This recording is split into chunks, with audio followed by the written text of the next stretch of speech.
What is going on, guys? Josiah LaRue here, and welcome to 2017, a brand new year of content and videos. And of course, it's January, so that means CES, Consumer Electronics Show in Las Vegas. So today is going to be part one of a several-part series where I talk about some of the best features, products, tech, and other things coming out of CES. So let's talk about it.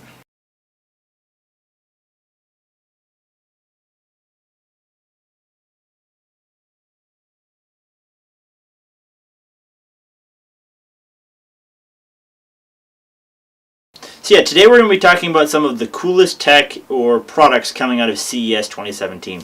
So first up is a self-balancing motorcycle.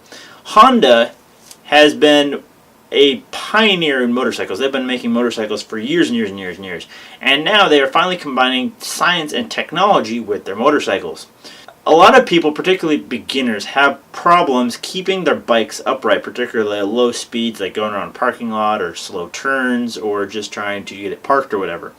So they have created a technology that self-balances the bike, whether you have a rider on it or not. Now, Honda had already been using a lot of this technology in their Unicub self-balancing, self-propelled unicycles, which they have some at CES for people to ride around or around the show floor on. So they use that technology in order to have self-balancing mechanism in the center along with a couple guide arms on the side that balance the bike. It also works with extending the front forks to lower the center of gravity. So the front forks and the front wheel actually start bending out a little bit, lowering the bike. And then if you want it back to normal bike mode, the fork comes back in, it tightens up, and it's back to regular mode. So this is going to be great for people who are just learning a bike or who have a real heavy bike and they want some easier way to do it. I think it'd be cool to have on just about any bike, because I think just about any rider would be thankful to have a bike that can just level itself out and just sit there when you're in traffic, like just waiting for a stoplight or something. And then if you really want that performance or you don't want to have any assist, come back in, tighten up, and you get a regular motorcycle. So there's no definite word on when this product is going to be available or start being implemented on any Honda bikes, but hopefully we'll see that soon. And if Honda's doing it, hopefully we'll see someone like Suzuki, Kawasaki, and some of the other manufacturers starting to do it as well. Next up is smartwatches. Now, this product category line has been growing for the last several years, and so far no one has come up with anything revolutionary. I'm just talking about it because it is a new product from Misfit. Now, Misfit is a company that I've been following and using. I have their Misfit Shine right here. I did videos about their products here, the Shine 2, the Shine, and the Misfit Flash. So I've been following them for a while, so it's interesting to see new products that they come out with. And this new one, the Vapor, is a distinct difference from all of their previous lines. Now, everything else had been more of a focus on fitness and overall motion tracking, activity tracking, sleep tracking, with a rugged design, elegant design, simplistic, and great battery life. Now, they decided to forego some of that in terms of trying to become up to date. Now, the Vapor is a 1.4-inch AMOLED display smartwatch. So it actually is running Android Wear, and it has a nice circular display which you can swipe around and swipe left to right to maneuver around. Now, of course, as a Misfit product, it does anything else that a Misfit product would do with sleep tracking, activity tracking, and notifications. But because it has an AMOLED display and is powered by a Snapdragon 2100 processor and has 4 GB of onboard RAM, it's also running the skin version of Android Wear, so it can run some of the Android apps. Now, I'm not sure exactly what all they will allow on there for third-party apps.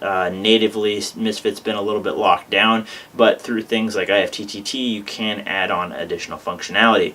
With the 4 GB of RAM, you can load on music, and it does have Bluetooth built in, so it will stream to Bluetooth earbuds so you can exercise on the go. It also has a heart rate sensor and offline GPS for maps, so you can use it for maps when you're out in the woods hiking or exercising or whatever. It's also water resistant up to 50 meters, so you can swim with it if you want, although if you really want to swim and be active about it, they have the Misfit Shines and the Misfit Shine Speedos, which are more an emphasis on the swimmers. They're more lightweight, slim, compact, and definitely waterproof instead of being definitely water resistant. The one thing that they did not talk about is battery life. I'm very interested to see how long they expect. I would guess 2 to 3 days maybe on something like this, but with the heart rate sensor and with all the tech they have jammed into it, it's not quite sure. But for only $199 US, it's a pretty affordable option for a Misfit for trackers, for Android Wear, and for an overall very elegant smartwatch. So they haven't released a product date yet, but it'll definitely be coming in the next few months of 2017. So I'm pretty excited for that. I don't think I will get one. I already have an Apple Watch and I already have a Misfit Shine. But for those who are looking to go Android Wear and who want a smartwatch that has great fitness tracking capabilities, it's going to be hard to beat the Misfit Vapor. And finally, let's talk about Razer. Now, Razer comes in and smashes the show year after year after year. For the last 3 or 4 years, they've won top People's Choice Awards, top tech awards. They have always gotten something crazy, new, and revolutionary. So let's talk about what products they brought this year. Well, they brought all of their regular products, but 2 new ones they codenamed Project Valerie and Project Ariana. Starting off with Project Valerie, Razer took a Razer Blade Pro 2016 model and then subtly attached 2 other 4K monitors. So you have 3 17-inch 4K displays in a triple array on a laptop. And of course, being Razer, it is a very smooth and simple design where it deploys, it silently slides out and then angles out a little bit and locks and then slides right back in. And because the Razer Blade Pro is already so amazingly thin and such a powerhouse product, adding those 2 extra displays does not add a terrible amount of bulk, bringing the laptop basically back up to about 1 inch, which is right in line with most of the competitors such as the Asus ROG editions, the MSI GTX, and the Acer Predators. So it does add some weight and it does add some thickness, but you're adding 2 more 4K displays. Now, of course, this is very much a project, a concept design. Razer brought a couple of them for people to see, and they really want feedback from the internet and from those at the show. Do people want a triple 4K display laptop, something that is going to be very much professional or gaming based, whether that's going to be surround multi-monitor displays for gaming, or maybe a mobile Twitch stream, so you can have your Twitch stream and you're streaming stuff and then you're gaming in the center, or someone who's doing content editing, whether you're previewing stuff, editing and rendering, or showing stuff there.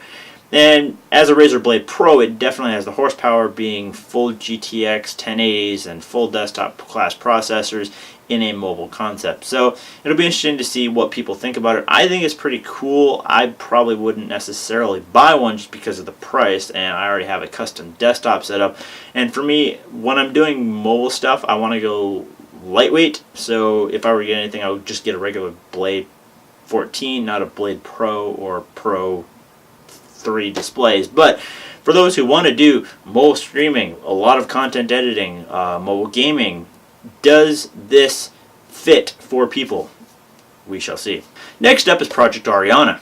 Now, the Razer Chroma has blown up. I mean, literally, Razer has jammed lights in everything, from keyboards to mice to mouse pads to now they even have limited edition Razer Chroma coffee mugs, where you set the coffee mug down on a base and it's glowing and it has all the Razer effects that you can control from their Razer Synapse suite.